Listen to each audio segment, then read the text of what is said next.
From Lisbon, this is Frontlines and Backrooms Brief, the key stories shaping our world this week and the commentary that makes sense of them.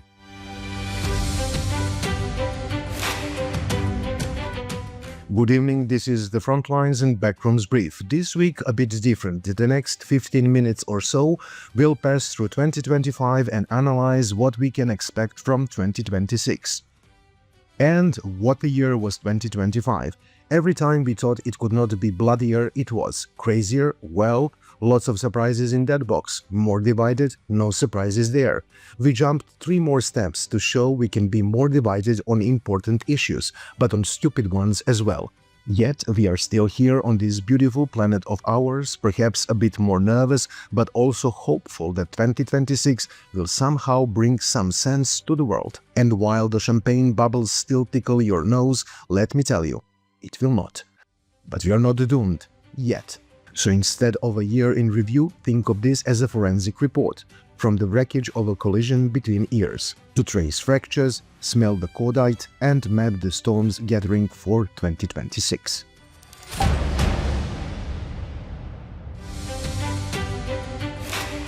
Last year was goodbye to Europe from the United States and good morning South America, the US evergreen yard of interests. The first was in a panic mode with Russia on the doorstep, so the manic hunt for the weaponization of Europe began. But before Europe, let's go to South America. This time forget the old CIA coups and dollar diplomacy. The US playbook in Latin America in 2024 was raw matchpolitik, the politics of power. Take Mexico, for example. Under relentless US pressure on cartels and migration, the relationship shifted from partnership to managed antagonism. The US conducted cyber and special ops actions on Mexican soil with a notice-after policy. Sovereignty, a quaint concept.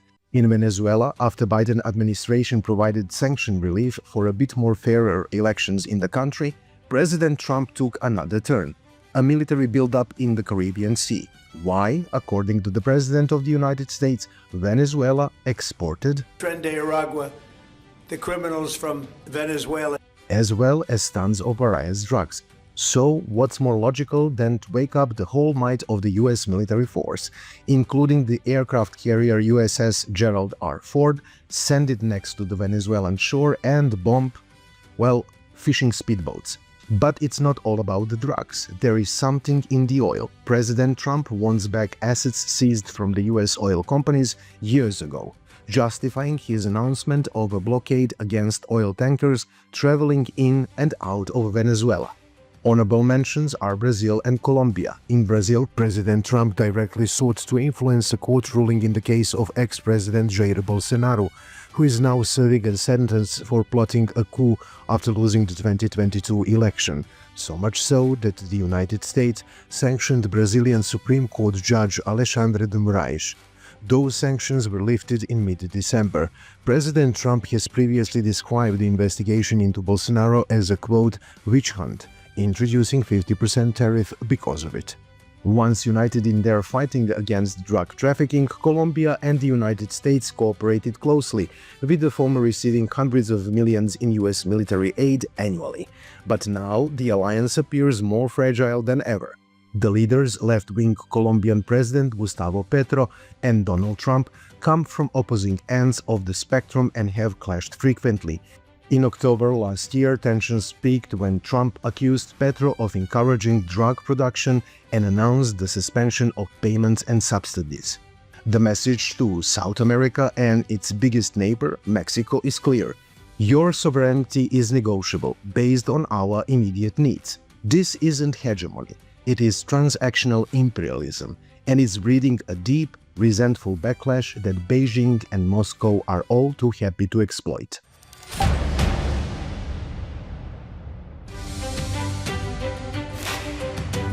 NATO survived 2025, but survive is the operative word. The European Union finally shook into action, launched its own defense industrial acceleration, a massive EU-funded arms program meant to create strategic autonomy. Washington privately cited seeing a competitor, not a compliment. When the Sahel crisis exploded, the US response to Europe was essentially, you handle your southern flank. we are busy in the Pacific. The unspoken truth, the alliance is now a burden-sharing contract, not a sacred covenant. With a potential political earthquake in the US in November, Europe is operating on the assumption that America guarantees may be void in 18 months. They are rearming not just for Russia, but for a world where America is an unreliable partner. A partner who is seeking European territory, let's say Greenland. Why? We need it for national protection. We need Greenland for national protection. They have a very small population. And I don't know, they say Denmark, but Denmark has spent no money. They have no military protection. If they say that Denmark was there 300 years ago or something with a boat, well, we were there with boats too, I'm sure.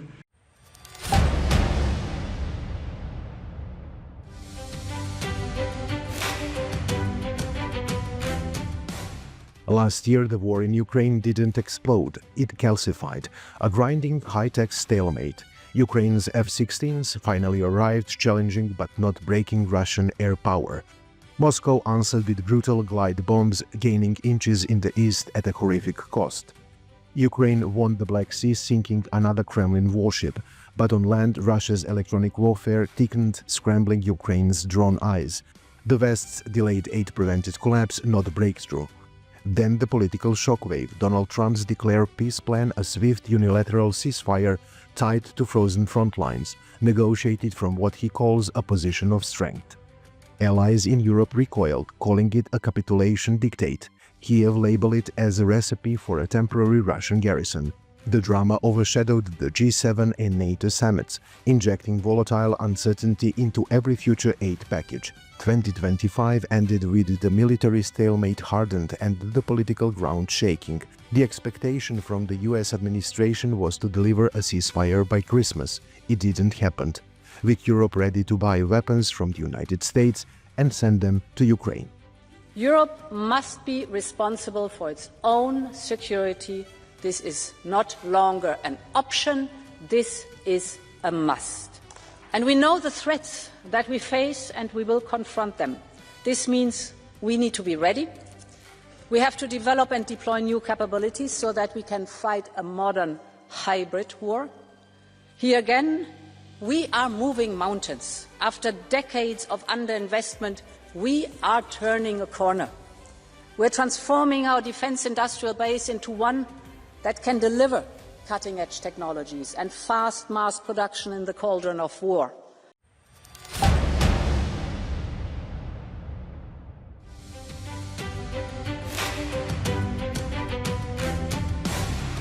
The Gaza conflict didn't end in 2025, it metastasized after that crazy idea to relocate most Palestinians and build a resort-style bank, the so-called Trump Gaza.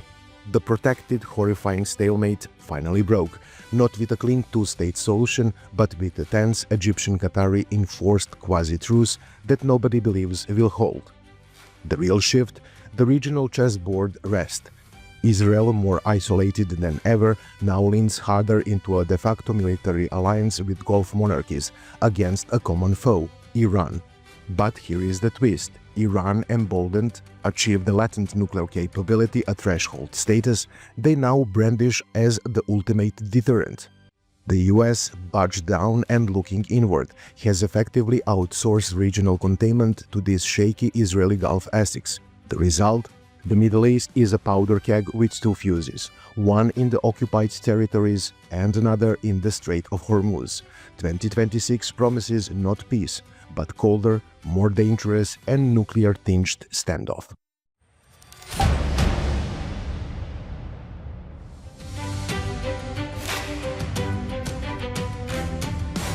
We called it the gray zone for years.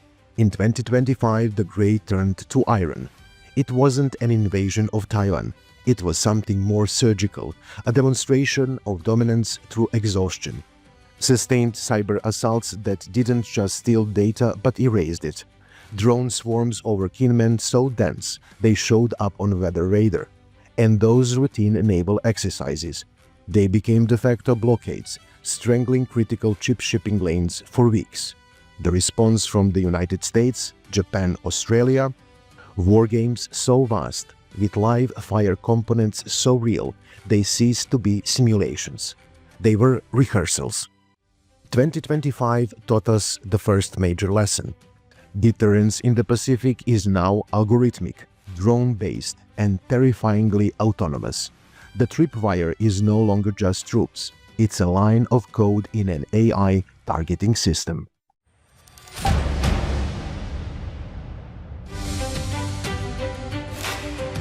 The Niger crisis wasn't an event, it was an epoch. When Niger, Mali and Burkina Faso defied ECOWAS and France, backed by Russia's Wagner successor structures, they didn't just win, they burned the neo-colonial playbook.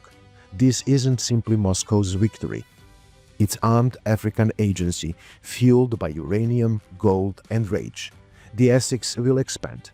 Coastal states like Ivory Coast and Senegal are next. Africa is becoming the primary battlefield of the new multipolar scramble. So, what binds it all? The collapse of narrative. The liberal order is now a dead language. In its place, a global bazaar of hard power. Loyalty is auctioned. Alliances are temporary. Sovereignty is what you can defend with drones and code.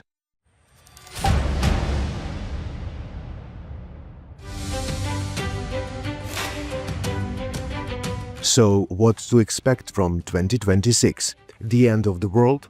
Not yet. More sense in international law. Someone could ask, what international law? Peace will be on everyone's lips while whispering war, especially in Europe. A new European doctrine to weaponize itself is reasonable with Russia on the doorstep and the United States far away across the Atlantic. The primary path to a wider European war runs through a critical NATO-Russia miscalculation. A deliberate Russian strike on a NATO soil remains unlikely, but escalatory spillover is a clear and present danger. Key flashpoints include a direct attack on NATO logistics, even an errant missile causing mass casualties in Poland or Romania, Baltic brinkmanship, a Kremlin hybrid operation testing Article 5 resolve, or a Black Sea confrontation between Russia and NATO forces. Africa will be a new proxy terrain for Russia and the West. A direct clash between new Russian-backed African Essex and a Western-trained forces is unavoidable. It will be the first hot war on the new multipolar scramble. With AI-driven surveillance and weapons system on hair triggers, the risk of a catastrophic unintentional clash is now the single greatest threat to global stability. The incident will happen. The question is whether leaders can switch off the autopilot fast enough. A full-scale European NATO-Russia conflict would not stay contained. It will trigger a global economic and security crisis, drawing in other powers. China would face a historic decision: maintain its strategic partnership with Russia or risk total economic decoupling from the West. The involvement of the United States nuclear assets guarantees a global, not regional conflict from the outset. But we are not there yet. Mutual assured destruction remains the ultimate deterrent. Both Moscow and NATO are aware a direct conflict risks existential nuclear escalation. This keeps the war within Ukraine's border despite unprecedented proxy engagement. So we should stay focused on the political conditions in our own countries, because our democracies will be tested from within. The United States election will be a geopolitical event as consequential as any war. Europe will fray under the strain of defense spending and populist revolts. Your greatest enemy in 2026 might be your own political paralysis. Watch the Arctic as it tows into a new military frontier. Watch Southeast Asia, where drought and food insecurity will topple governments. Watch the Balkans, where old ghosts steer a global attention veins. We are not entering World War III. We are entering the era of the forever brushfire, endless, managed conflict. The old order is terminal. The new one is volatile, violent, and vivid. 2026 will force choices: what we defend, what we abandon, and what price we are willing to pay in blood, treasure, and soul in a world that no longer believes in rules. For us, in the Frontlines and Backrooms, there is no break. We are preparing episode 3 of our podcast Frontlines and Backrooms. As always, we'll have some of the greatest minds to talk with me about the Gaza exception. And let's end this week's Frontlines and Backrooms brief with a bit of science. After months of controversy, the third interstellar object to enter our solar system, Comet 3I Atlas, is finally leaving us, with more questions than answers. Scientists studied it intensely as it passed by Mars, the Sun and Earth, capturing valuable data on material from another star system before it fades from view forever. The hope of spaceship approaching Earth and causing more panic and chaos than we already created for ourselves is now gone. Until next time, next object. And the question remains, should we wait for supreme beings to make us better as humans, or can we do it by ourselves? And that's the world this week. From the Frontlines and Backrooms, I'm Vladimir Bobetic, and until next time, keep looking beyond the noise.